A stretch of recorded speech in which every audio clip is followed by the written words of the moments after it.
Hello students, आज हम water के बारे में पढ़ेंगे। तो सबसे पहली बात है कि लाइफ के लिए वाटर है वो एसेंशियल मॉलिक्यूल है। और हमारी बॉडी में, यानी मैं अगर ह्यूमन बॉडी की बात करूं तो उसमें 65% वाटर होता है। और कुछ प्लांट्स तो ऐसे होते हैं जिनमें 95% तक वाटर होता है। ठीक है, इसके बाद में हम डिस्कस करेंगे स्ट्रक्चर के बारे में। अब वाटर की स्ट्रक्चर कैसी होती है? वी शेप होती है, या फिर हम ये कहेंगे एंगुलर होती है। हम क्या कहेंगे, या तो वी शेप, या फिर इसे बेंट कहेंगे, या फिर एंगुलर कहेंगे। इसके बारे में मैं डिटेल में केमिकल बॉन्डिंग में डिस्कस कर चुका हूँ भी। अब देखो, इसकी ऑक्सीजन की हाइब्रिडाइजेशन क्या होगी, sp3 होगी। ठीक है, और इस हाइब्रिडाइजेशन के अकॉर्डिंग जो एंगल कितना आना चाहिए, 109.28 डिग्री आना चाहिए। बट एक्चुअल में जो एंगल है इसका वो होता है 104.5 डिग्री, यानी एंगल डिक्रीज हो गया। क्यों हुआ? Due to lone pair repulsion. ठीक है, यहाँ पे क्या हो रही है, लोन पेयर रिपल्सन हो रही है, lone pair bond pair repulsion हो रही है। तो लोन पेयर रिपल्सन के कारण ये ज्यादा स्पेस ऑक्यूपाई करेंगे, जिससे ये एंगल क्या हो जाएगा, डिक्रीज हो जाएगा। और जो ऑक्सीजन और हाइड्रोजन के बीच की जो बॉन्ड लेंथ होती है वो होती है 95.7 पिकोमीटर। ठीक है, अब देखो इसमें बॉन्डिंग कैसे होती है। ऑक्सीजन का sp3 हाइब्रिडाइज्ड ऑर्बिटल हाइड्रोजन के 1s ऑर्बिटल के साथ ओवरलैप करेगा, तो यह कोवेलेंट बॉन्ड बनेगा। दूसरा, आपकी इसकी फिजिकल प्रॉपर्टी की अगर हम बात करें, क्या होता है वाटर? कलरलेस होता है, ऑर्डरलेस होता है, टेस्टलेस होता है, कोई टेस्ट नहीं होता ना इसका। दूसरा, इसकी जो डाइइलेक्ट्रिक कांस्टेंट की वैल्यू होती है वो हाई होती है। और इसके डाइइलेक्ट्रिक कांस्टेंट की वैल्यू हाई है, तो इस कारण से क्या होता है, ये जो मोस्टली यानी आयोनिक कंपाउंड को अपने अंदर डिसॉल्व कर लेगा। यानी आयोनिक कंपाउंड है वो वाटर के अंदर क्या होते हैं, सॉल्युबल होते हैं। यह बात ध्यान रखनी है। तो आयोनिक कंपाउंड वाटर के अंदर सॉल्युबल क्यों हो गए? आपको पता है, जब भी आपको आयन है वो वाटर के अंदर डालोगे तो वहां पे एक अट्रैक्शन लगती है। कौन सी होगी? Ion dipole attraction.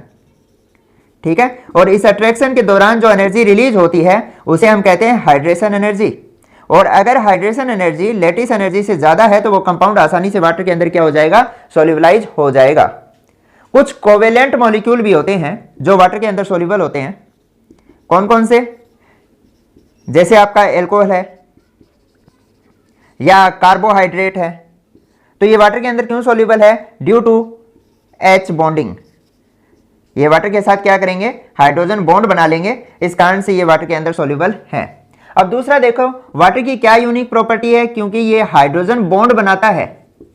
H bonding में मैं डिटेल में एक्सप्लेन कर चुका हूं इसको। इसके कारण से इसका क्या होता है, melting point, boiling point, heat of fusion, heat of vaporisation high होती हैं। ठीक है, अब देखो नॉर्मली तो क्या है, जैसे मैं ग्रुप 16 में नीचे की तरफ जाता हूं, जैसे H2O है, H2S है, H2Se, H2Te। ठीक है, डाउन दी ग्रुप जा रहे हैं, साइज इंक्रीज हो रहा है। ऑक्सीजन से सल्फर का ज्यादा है, सल्फर से सेलेनियम का, सेलेनियम से टेलुरियम का, यानी नीचे की तरफ जा रहे हैं, मास भी इंक्रीज हो रहा है। तो वंडरवाल अट्रैक्शन इंक्रीज होगी, वंडरवाल अट्रैक्शन इंक्रीज होगी तो मेल्टिंग और boiling point down the group जाने पर इंक्रीज होना चाहिए। बट एक्चुअल में क्या होता है कि वाटर का जो मेल्टिंग और बॉइलिंग पॉइंट होता है वो इन सबसे ज्यादा होता है, यानी डाउन द ग्रुप इंक्रीज हो रहा है और वाटर का सबसे ज्यादा है। क्यों? Due to H bonding.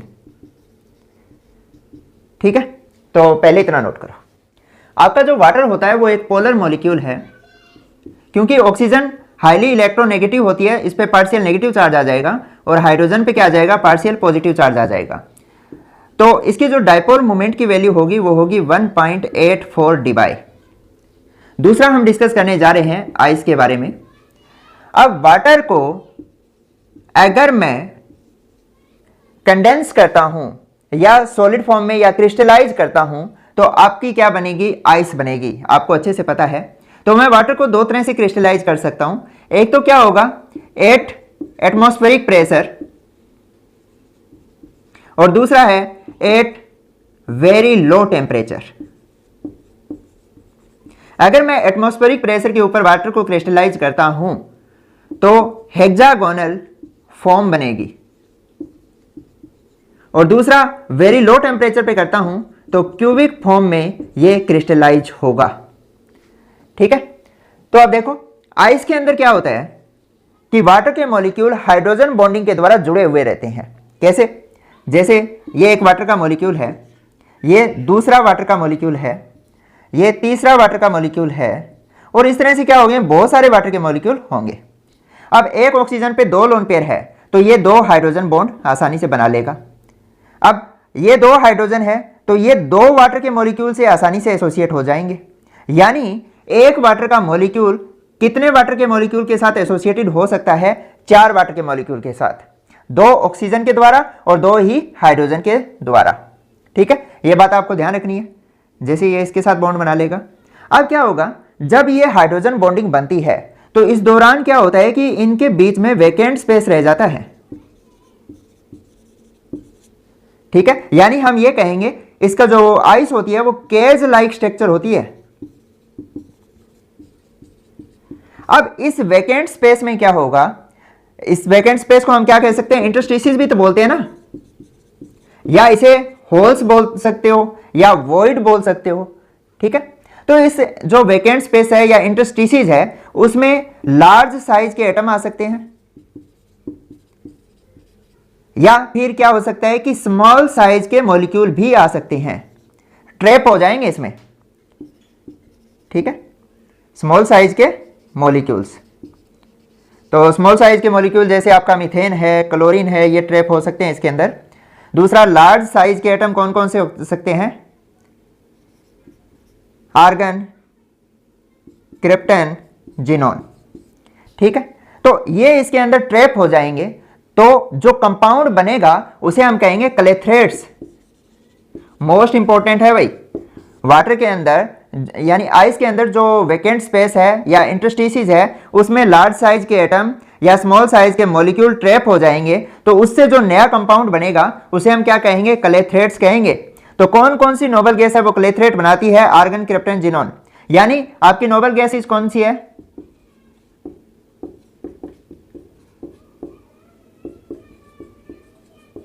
ये नोबल गैसेस है, ये तो रेडियो एक्टिव है, इसको इग्नोर करो। अब जो हीलियम और नियोन का साइज क्या होता है? बहुत स्मॉल होता है, तो ये इसके अंदर ट्रैप नहीं हो पाते। ठीक है, बट इनका साइज क्या है? सफिशिएंटली लार्ज है, तो ये इनके अंदर आसानी से ट्रैप हो जाएंगे।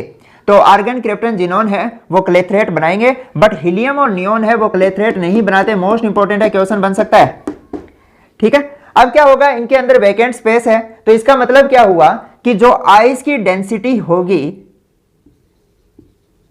वो क्या होगी? वाटर की जो लिक्विड फॉर्म है, ठीक है, उससे कम होगी। मैं डी लिख देता हूं।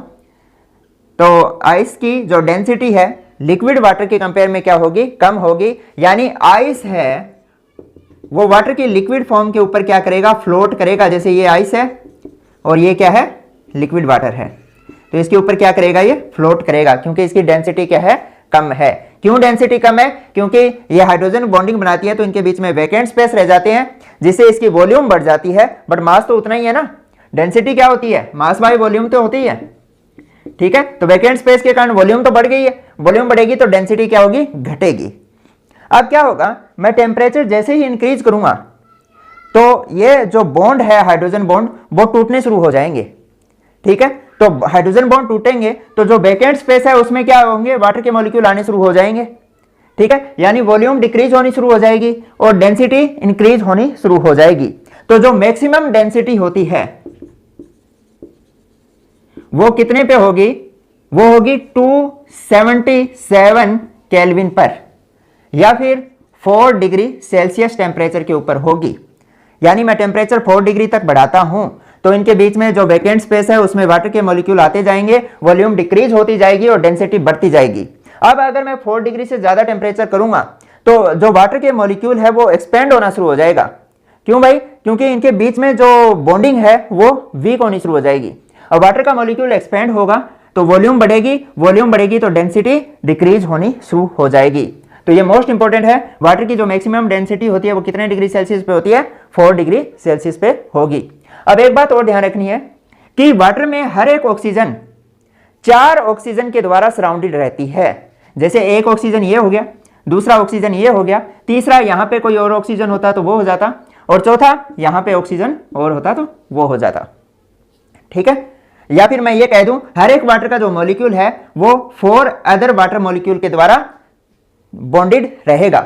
और इसमें एक बात और ध्यान रखना, इसमें एक ऑक्सीजन है वो 4 हाइड्रोजन के द्वारा बॉन्डेड होती है, जिसमें 2 कोवेलेंट बॉन्ड के द्वारा और 2 ही हाइड्रोजन बॉन्ड के द्वारा।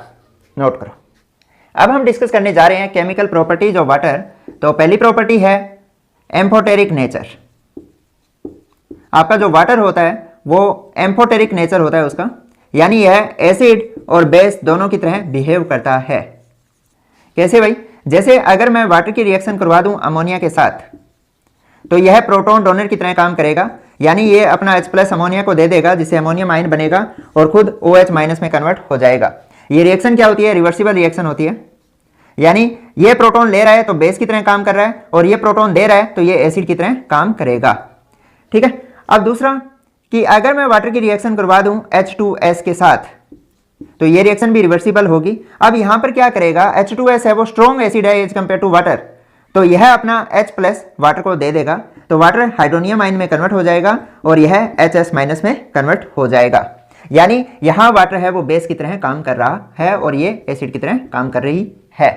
ठीक है, तो यहां एसिड की तरह, यहां बेस की तरह, यानी वाटर का जो नेचर है वो क्या होगा? एम्फोटेरिक होगा। और यह कब एसिड की तरह काम करेगा और कब बेस की तरह काम करेगा, यह डिपेंड करेगा कि हम इसकी रिएक्शन किसके साथ करवा रहे हैं। अगर वाटर से अगर कोई स्ट्रॉन्ग बेस है तो वह उस केस में एसिड की तरह काम करेगा, और वाटर से कोई स्ट्रॉन्ग एसिड है तो इस केस में वो क्या करेगा? बेस की तरह काम करेगा। नेक्स्ट है वाटर की क्या होती है? ऑटो प्रोटोलाइसिस होती है, या फिर हम ये कह सकते हैं इसकी सेल्फ आयोनाइजेशन होती है। कैसे होगी? एक वाटर का मॉलिक्यूल दूसरे वाटर के मॉलिक्यूल के साथ रिएक्ट करेगा, रिवर्सिबल रिएक्शन है, तो एक वाटर का मॉलिक्यूल अपना प्रोटॉन दूसरे को दे देगा तो हाइड्रोनियम आयन में कन्वर्ट होगा और OH- बनेगा। अब नेक्स्ट रिएक्शन है, वाटर है वो ऑक्सीडाइजिंग एजेंट और रिड्यूसिंग एजेंट दोनों की तरह बिहेव करता है। तो पहले हम बात करते हैं ऑक्सीडाइजिंग एजेंट की तरह, यानी आप पूरा लिख लेना, बिहेव एज ऑक्सीडाइजिंग एजेंट। तो ये क्या करेगा? जैसे अगर मैं स्ट्रॉन्ग इलेक्ट्रोपॉजिटिव मेटल के साथ वाटर की रिएक्शन करवाता हूं, जैसे मैं सोडियम की वाटर के साथ रिएक्शन करवाऊंगा, तो क्या बनेगा? सोडियम हाइड्रोक्साइड बनेगा और हाइड्रोजन गैस निकलेगी। यानी इसने क्या किया? वाटर ने सोडियम का ऑक्सीडेशन करवा दिया और खुद हाइड्रोजन में रिड्यूस हो गया। ये रिएक्शन मैं पहले करवा चुका हूं। ठीक है, एल्कली मेटल की वाटर के साथ और एल्केलाइन अर्थ मेटल की वाटर के साथ, उसमें क्या करता है? वाटर है वो ऑक्सीडाइजिंग एजेंट की तरह काम करेगा। दूसरा है रिड्यूसिंग एजेंट की तरह काम कहां करता है? जैसे मैं एग्जांपल ले लूं कि फ्लोरीन है, फ्लोरीन की मैं अगर वाटर के साथ रिएक्शन करवाता हूं तो वाटर क्या होगा? ऑक्सीजन में ऑक्सीडाइज हो जाएगा और फ्लोरीन को क्या कर देगा? रिड्यूस कर देगा। किस में? H+ और F- में, सॉरी, फ्लोरीन को किस में रिड्यूस कर देगा? फ्लोराइड आयन में। नेक्स्ट है, आपने फोटोसिंथेसिस प्रोसेस के बारे में सुना होगा। उसमें क्या करती है? जो प्लांट्स की लीव्स होती है वो कार्बन डाइऑक्साइड तथा वाटर को सनलाइट एंड क्लोरोफिल की प्रेजेंस में, प्लांट्स में क्या होता है? क्लोरोफिल होता है ना, वो सनलाइट लेगा और कार्बन डाइऑक्साइड और वाटर को किस में कन्वर्ट कर देगा? कार्बोहाइड्रेट में कन्वर्ट कर देगा, और इस प्रोसेस के दौरान क्या होती है? ऑक्सीजन बनती है। यानी इसमें क्या हुआ? वाटर है वो ऑक्सीडाइज हो गया ऑक्सीजन के अंदर। ठीक है, अब इसमें एक एग्जांपल और ले सकते हो, जैसे मैंने आपको बताया था रेड हॉट कोक के ऊपर से अगर मैं स्टीम पास करता हूं तो carbon monoxide plus hydrogen gas बनती है, यानी सिन गैस बनती है। तो इसमें भी क्या हो रहा है? कार्बन का ऑक्सीडेशन हो रहा है, यानी ये ऑक्सीडाइजिंग एजेंट की तरह काम कर रहा है। नोट करो। नेक्स्ट रिएक्शन है हाइड्रोलाइटिक रिएक्शन। अब आपको एक बात ध्यान रखनी है कि जो वाटर की डाइइलेक्ट्रिक कांस्टेंट की वैल्यू होती है वो हाई होती है, तो वो क्या करता है? जो आयनिक कंपाउंड को वाटर आसानी से सोल्यूबलाइज कर लेगा। बट कुछ आयनिक कंपाउंड और कोवलेंट कंपाउंड क्या होते हैं? वाटर के अंदर हाइड्रोलाइड हो जाते हैं। कैसे होंगे? जैसे आपका P4O10 है, यानी फास्फोरस पेंटा ऑक्साइड, डाइमेरिक फॉर्म है ना ये। इसको अगर मैं वाटर में डालूंगा तो क्या बनेगा? H3PO4। अब एक बात ध्यान रखना, इसमें जो ऑक्सीडेशन स्टेट है फास्फोरस की वो चेंज नहीं होगी, सेम रहेगी। इसी तरह से अगर मैं SO2 को वाटर के अंदर से पास करता हूं तो H2SO3 यानी सल्फ्यूरस एसिड बनेगा। इसी तरह से अगर मैं कैल्शियम ऑक्साइड में वाटर डालता हूं तो कैल्शियम हाइड्रोक्साइड बनेगा। ठीक है, इसी तरह से अगर मैं एल्यूमिनियम नाइट्राइड के अंदर वाटर डालता हूं तो यहां क्या बनेगा, एल्यूमिनियम हाइड्रोक्साइड बनेगा और प्लस अमोनिया गैस निकलेगी। अब ये रिएक्शन कैसे हुई समझो भी, जैसे HOH वाटर को ऐसे लिख सकते हैं ना, H पे प्लस आ गया, OH पे माइनस आ गया। इधर क्या होता है, नाइट्रोजन पे -3 है, एल्यूमिनियम पे +3 है, तो -3 है तो मतलब 3 पॉजिटिव चार्ज चाहिए, यानी 3 हाइड्रोजन जुड़ेंगे, अमोनिया बनेगी। और यहाँ पे +3 है तो 3 यूनिट नेगेटिव चार्ज यानी 3 OH जुड़ेंगे तो एल्यूमिनियम हाइड्रोक्साइड बनेगा। ठीक है, बैलेंस खुद कर लेना भी। इसी तरह से अगर यहाँ होता कैल्शियम हाइड्राइड और उसमें से मैं अगर वाटर पास करता तो क्या होता, कैल्शियम हाइड्रोक्साइड बनता प्लस हाइड्रोजन गैस निकलती। ठीक है, यानी मैंने क्या किया, कैल्शियम हाइड्राइड में वाटर डाला तो कैल्शियम हाइड्रोक्साइड बना है और हाइड्रोजन गैस निकली है। और क्या हो सकता है, जैसे एल्यूमिनियम कार्बाइड है, इसमें अगर मैं वाटर डालूंगा तो क्या बनेगा, एल्यूमिनियम हाइड्रोक्साइड बनेगा और मीथेन गैस बनेगी। इसी तरह से अगर आपका कैल्शियम फोस्फाइड है, उसमें अगर मैं वाटर डालूंगा तो कैल्शियम हाइड्रोक्साइड बनेगा और फोस्फीन गैस बनेगी। ठीक है, तो नेक्स्ट रिएक्शन है हाइड्रेट फॉर्मेशन। अब देखो भी, जो आयनिक कंपाउंड है वाटर के अंदर क्या होते हैं, कई बार क्रिस्टलाइज हो जाते हैं। ठीक है, तो अब आयनिक कंपाउंड वाटर के अंदर क्रिस्टलाइज हो गए कुछ वाटर के मॉलिक्यूल को एसोसिएट करके। ठीक है, तो जैसे एग्जांपल लेता हूं मैं, बेरियम क्लोराइड है, वो 2 वाटर के मॉलिक्यूल के साथ जैसे एसोसिएटेड है तो इस फॉर्म में क्रिस्टलाइज हो गया। इसी तरह से जैसे कॉपर सल्फेट है, उसके साथ 5 वाटर के मॉलिक्यूल एसोसिएटेड रहते हैं तो इस फॉर्म में ये क्या हुआ है, क्रिस्टलाइज हो गया है। तो जो साल्ट क्रिस्टलाइज हुए हैं उन्हें हम कहेंगे हाइड्रेट। क्या कहेंगे, हाइड्रेट, या फिर हम इन्हें हाइड्रेटेड साल्ट भी कहते हैं। इन्हें या तो हाइड्रेट कह देंगे या फिर क्या कह देंगे, हाइड्रेटेड सॉल्ट। और जो वाटर के मॉलिक्यूल एसोसिएटेड है इनके साथ, इन्हें कहते हैं वाटर ऑफ क्रिस्टलाइजेशन। क्या कहेंगे, वाटर ऑफ क्रिस्टलाइजेशन। ठीक है, तो अब ये वाटर ऑफ क्रिस्टलाइजेशन है, कैसे एसोसिएटेड हो सकता है, 3 तरह से एसोसिएटेड हो सकता है ये। एक हो सकता है कोऑर्डिनेटेड वाटर, नाम ही बता रहा है, यानी वाटर ने सेंट्रल मेटल एटम के साथ कोऑर्डिनेट बॉन्ड बना लिया है। जैसे क्रोमियम है, क्रोमियम के साथ 6 वाटर के मॉलिक्यूल एसोसिएटेड है और Cl3 आ जाएगा, या आप इसको ऐसे लिख सकते हो CrCl3 6 वाटर के मॉलिक्यूल, यानी ये कोऑर्डिनेट बॉन्ड के द्वारा जुड़े हुए हैं। नेक्स्ट है इंटरस्टिशियल वाटर, नाम बता रहा है वाटर के मॉलिक्यूल कहाँ आ जाएंगे, इंटरस्टिशियस में आ जाएंगे। ठीक है, इंटरस्टिशियस मतलब वॉइड या होल। एग्जाम्पल क्या देंगे, बेरियम क्लोराइड 2H2O। तीसरा है H बॉन्डेड वाटर, यानी इसमें क्या होगा, वाटर के मॉलिक्यूल है वो हाइड्रोजन बॉन्ड बना लेंगे। H बॉन्डेड वाटर किसके साथ हाइड्रोजन बॉन्ड बनाते हैं, मोस्टली जो ऑक्सीजन कंटेनिंग एनाइन होते हैं। जैसे एग्जांपल लेंगे हम यहां पर कॉपर सल्फेट 5H2O, इसको ऐसे लिख सकते हैं हम, कॉपर के साथ 4 वाटर के मॉलिक्यूल कोऑर्डिनेटेड है और सल्फेट के साथ 1 वाटर के मॉलिक्यूल ने हाइड्रोजन बॉन्ड बना रखा है। मोस्ट इंपॉर्टेंट है, क्वेश्चन आ सकता है। इनमें क्या होता है, 5 वाटर के मॉलिक्यूल है जिनमें से 4 तो कोऑर्डिनेटेड वाटर है और एक क्या है, इस सल्फेट के साथ हाइड्रोजन बॉन्ड के द्वारा जुड़े हुए हैं। ठीक है, ये H बॉन्ड के द्वारा जुड़ा हुआ है और ये कोऑर्डिनेटेड वाटर है। ठीक है, तो मिलते हैं जल्दी नेक्स्ट लेक्चर के साथ, तब तक के लिए ऑल द बेस्ट।